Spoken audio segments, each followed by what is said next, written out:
Hey, what's going on, everybody? It's your guy Realistic, and I'm doing another tutorial for SoundOracle.net. And in this one, I'm going to give you 5 tips to use when you're mixing with 2-track beats. But first, before we get into that, if you're not already, be sure to subscribe to our YouTube page. That way you can stay up to date to our latest videos. And also, Oracle and I have a brand new online mixing course out right now called The Art of Beat Mixing. It's filled with hours worth of content of every process and every technique that you need to know to mix your beats professionally. So I'll leave a link in the description below. So let's go ahead and get into these tips when it comes to mixing your 2-track beats. Okay, so the first tip that I'm going to give you here, because this happens a lot when a producer or an artist sends you a beat and you don't have the track outs, it's going to be too loud. And so what you want to do is you want to turn it down, but you want to turn down either the clip gain or you want to use some type of trim or gain plugin as your first tool on your chain here. You don't want to turn down afterwards. You don't want to turn down the actual fader. And I'm going to show you exactly why we don't want to do that. All right, so the first thing, let me show you why we actually want to turn this down. If I hit play, you're going to see that we're going to be clipping right away. On the edge, I can never ever lose. I can only do my best. So you see on the master channel that we're clipping already, and we definitely don't want to do that. That's definitely not stuff what we want to do in our mix. So now let me show you, if I throw on an EQ, let me show you why we want to do this as a clip gain rather than the channel. And the reason why is this clip gain is going to be pre-inserts, whereas this channel right here is going to be post-inserts. So this is going to turn this down after the fact, and this is going to turn this down before the fact. So let me go ahead and hit play and pay attention right here to this input of this EQ. As I'm turning this down, you'll see that it's still going to clip.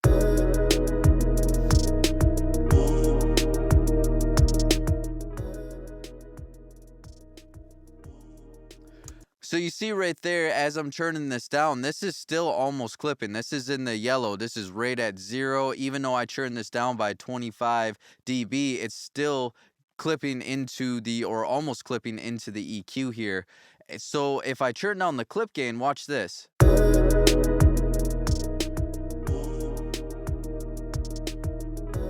So see how that lowers the input going into the actual EQ. So that's why you want to either turn down the clip gain or use some type of trim or gain plugin. Your DAW is going to have this in there, and then you could just turn this down before it enters into anything like EQ or our multiband compression or whatever it is that we're working with when we're working with our 2-track here, because then you'll get a better sound if you're not clipping into the actual EQ. So as far as what I turn this down to, it's going to be obviously different for every track, because some people are going to send you stuff that's louder and some people are going to send stuff that's not as loud but still loud. So what I try to do here is I pay attention to the master channel and I solo the beat, and I try to get it to where the master channel's at 10 to 8 dB.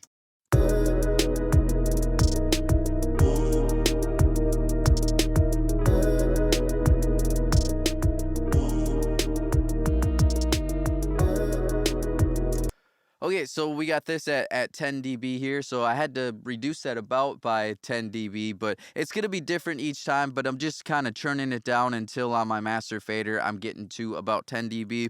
And the reason why I chose 10 dB is because once we add vocals in here, On the edge, I can never ever lose. I can only do my best. Turn the rocks into jewels. that's going to bring us a little bit closer to that 6 dB, that sweet spot that we generally try to go for. So that's why with the beat, I try to bring that down by 10 dB, because I know that the vocals are going to add another 4 dB. Okay, so that's the first little tip right there. The next thing that I recommend doing here is removing some of the resonating frequencies in our 2-track beat, almost kind of like you're mastering, because that's what we're basically doing with a 2-track beat, is we're basically mastering the 2-track beat. So because we don't have a lot of options to mix when it comes to the individual stems, because we don't have the individual stems. So what we'll do here is we'll just kind of remove some of the resonating frequencies. We'll get those a lot in the low end, and if you do have the capability of doing that, I do recommend using some mid-side EQ here, because then what we can do is we can control everything that's coming down the center, and then everything that's coming out the left and right speakers, we can control those separately. So it kind of gives us a little more control. So usually the low end, I try to do mid, because there's a lot of times the low end, the kick and the bass are coming right down the center. So the first thing that I'll do here is I'll just kind of sit back and I'll listen to the 2-track a little bit to really hear what's going on. So let's go ahead and give it a listen.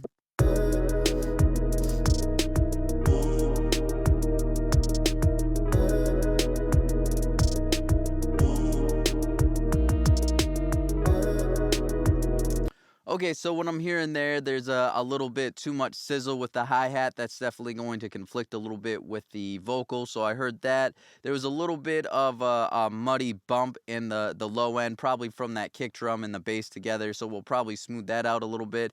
And then the pad had a little bit of resonance in there that we might want to remove. So what we'll do here is we'll just go ahead and do a little mid-side action. So if you do have mid-side EQ, I definitely recommend using that here.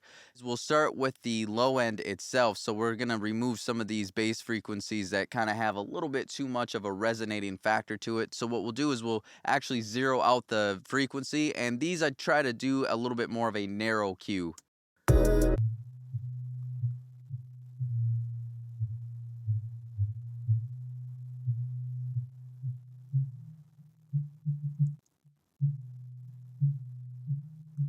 So I got a little bit at about 140. I'll probably just bring that down by about a dB. And I think there's a little another area between that 105 and 110 range that we can remove.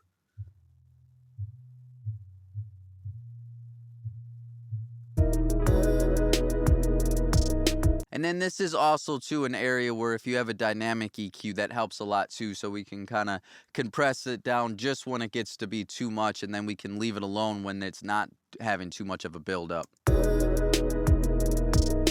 then for this pad, I'll probably stick in stereo and just kind of scope around and find where that's just resonating a little too much.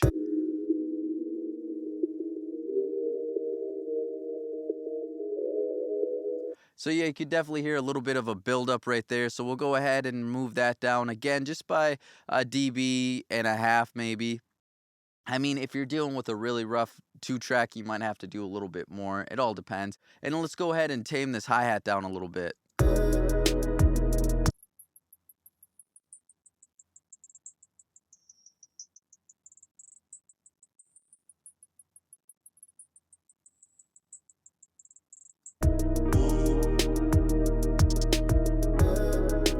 So that can help tame it down a little bit there. And then as far as the really deep low end here, sometimes I'll boost and sometimes I'll lower. It all depends. For this track right here, it seems like it needs a little bit of a boost just to add a little bit more weight to it. You can see there's not really too much going on here from our 30 hertz and below. So just maybe boost that up by about, a dB. But that's not always going to be the case. There might be some times when you need to lower this. So just use your best judgment on there. But that low end, you may need to boost or cut it.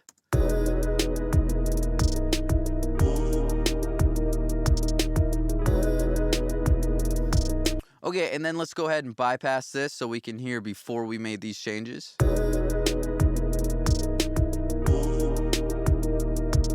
And then with it.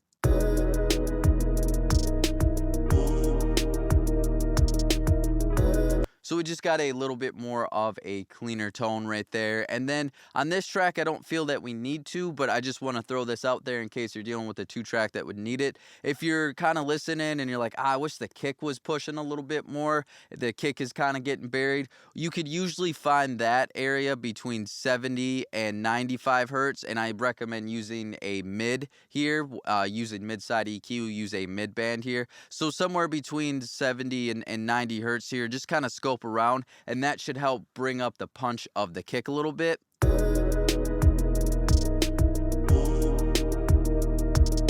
And then here's without it. And then here's with it.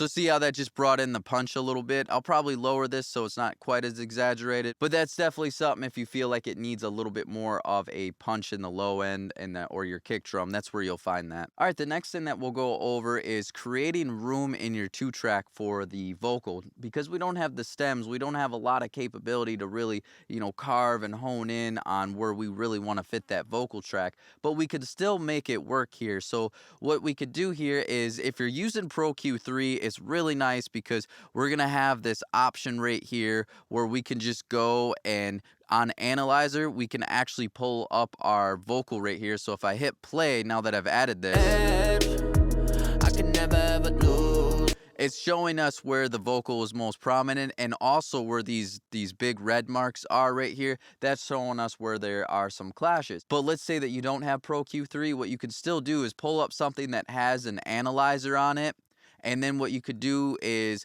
kind of go off of both of them together. So this right here is showing the vocal, and this right here is showing the 2-track. So if we go ahead and hit play, what I'm gonna do is I'm gonna focus on what's most dominant in this vocal right here. I can never ever lose. I can only do my best. So at 1.6K, the vocal is pretty dominant. So what we'll do here is we'll just kind of move that out just a little bit on our 2-track, so it has a little bit of space there. We don't have to do too much, just maybe a dB or even up to a dB and a half. We're just going to kind of carve out so the vocal can overtake those frequencies. And then we'll look at another spot here. I can never ever lose.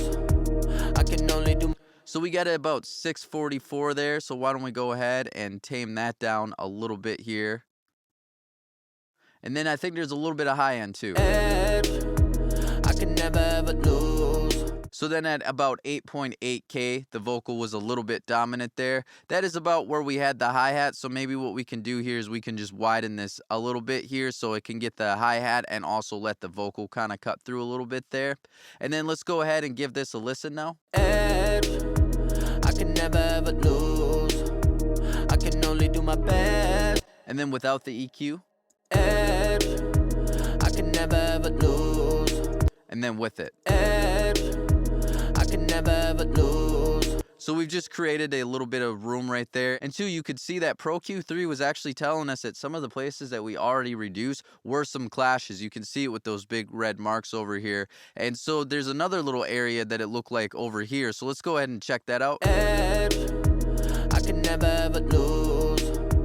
I can only do my best. Turn the rocks into jewels. So we'll just kind of remove that since Pro Q3 was suggesting that. But if you don't have Pro Q3, like I said, just kind of go off of your analyzer right here and be like, okay, so I can see on the analyzer that the vocal's really jumping up at 1.6K here. So I'll just go ahead and reduce that in that area on the 2-track. So then the 2-track and the vocal aren't really fighting and colliding together. Okay, now the next thing that we can do here is we can throw on a multiband compressor. And what I like to do with this actually is I like to use the vocal as a sidechain into this multiband compressor. So what we'll do is we'll just throw this on. So we got this send right here on our vocal, and then we'll just put our key input on our multiband compressor. So now we can tell the multiband compressor that our vocal is going to be the external source. And then when we create a band, we just want to tell it that an external source is going to control this. So now what's going to happen is this is on the 2-track beat, and it's going to compress down, but it's only going to compress down based on what the vocal's doing. So the vocal is actually going to control the compressor right here. So imagine if this compressor was actually on the vocal, it would trigger when the vocal is performing, but it's on the 2-track beat. So then the parts that the vocal is dominating, it can just push down a little bit. And then what I like to do here too is I like to just put this on SC, so that way we're just seeing the vocal. Even though this is on the beat, we're just seeing the analyzation of the vocal frequencies here. So then we can kind of really see where the vocal is dominating. I can never ever lose. I can only do my best. Turn the rocks into. And I usually like to do some of this mid-range here, this lower mid-range, start there, and then I like to do a little bit of a higher area. And now as far as what we're gonna do here for the settings here is I like to do about a range of no more than 3 and about a medium attack and medium release. And the reason why I don't want to use a fast attack or fast release is because I'm being cautious about the transients, because we don't want to lose the impact and the punch of the drum. So we want to be a little bit more conservative with our attack and release. And then I just try to set the threshold to where we get about a dB and a half, maybe 2 dB of gain reduction. Edge, I can never ever lose. I can only do my best. Turn the rocks into jewels. And then we got a little area up here too where the vocal seems dominant here, because again what we're seeing is the actual vocal on this analyzer right now, even though we're on the beat. Edge, I can never ever lose. I can only do my best. Turn the rocks into jewels. And it might be best to set our ratio to 3:1. That's just representing the amount of dB going into the compressor versus the amount of dB coming out of the compressor. Edge, I can never ever lose. I can only do my best. And if I go ahead and mute the vocal, we'll see that the compressor is no longer going to be working.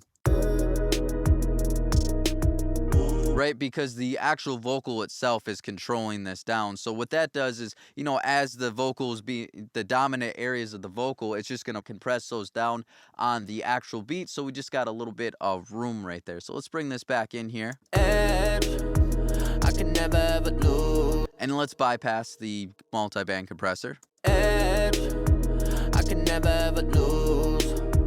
I can only do my best. And then with it. Edge, I can never ever lose. I can only do my best. So it just kind of creates a little bit more space right there for the vocal to really be able to cut through. And another thing too that you can do with multi-band compressors too is they're really useful if there's something in the 2-track beat where it's just too much. Like let's say for instance the snare was too much. That might be something, instead of using the vocal to side chain it, we might want to just focus on where that snare's at.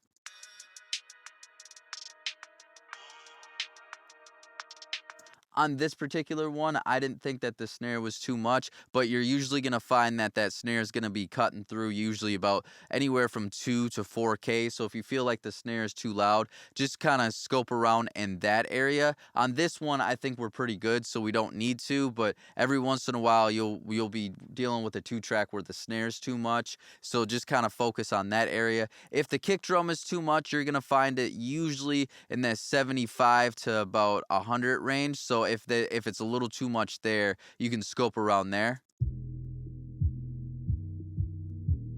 And then just kind of compress that down. And I recommend same thing here, since we're dealing with transients. With our drums, you want to do a medium or a slower attack, and same with your release, a medium or slower one.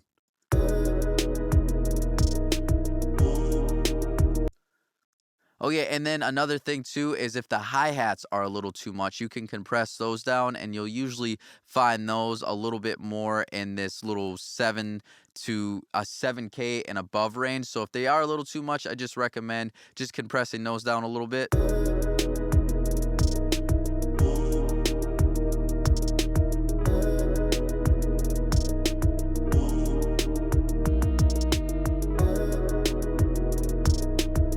So I'm doing the same thing with a medium attack and medium release, just so we don't lose those transients right there. And I was just kind of bringing it down by a dB or 2, because this one I felt like the hi-hats could be brought down just a little bit. So, you know, and to sum it up right here, I have the vocal, where the mid-range of the vocal is kind of dominant right here. I have that controlling the multi-band compressor, where the vocal's really cutting through. It has some good bite to it. I'm using that to compress down. As far as the low end and the high end, I'm not using an external source. I'm just actually using the beat to tell it to compress those down. So now we got a little bit more room. So those are the main points of when you're going to work with a 2-track. I'm going to throw another little thing out there with you. I know not everybody has this, but just in case you have this, Ozone 9 has master rebalance. It's pretty nice here. What it just allows you to do is if the bass is too much, or the bass isn't enough, or the drums, or whatever it may be, it allows you to increase the drums or decrease them. or we can lower the drums. Or if we want, we can we can increase the bass or lower the bass.